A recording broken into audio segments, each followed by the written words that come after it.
इतिहासात एक अशी जागा होती जिथे ज्ञान वाचवलं नाही तर जाळलं गेलं. कल्पना करा, आजपासून जवळपास 1500 वर्षांपूर्वी भारतामध्ये एक असं विद्यापीठ होतं जिथे प्रवेश मिळवणं म्हणजे आजच्या IIT पेक्षाही कठीण होतं. ते होतं नालंदा युनिव्हर्सिटी.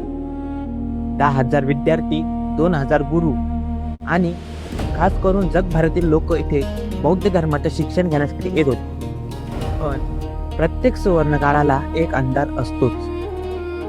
काही लोक म्हणतात की बख्तियार खिलजी हा आजारी पडला आणि नालंदाच्या वैद्यांनी त्याला बरं केलं, पण तरीही त्याला त्या ज्ञानाची किंमत कळली नाही. ज्याने त्याला वाचवलं त्यालाच त्यांनी जाळून टाकलं.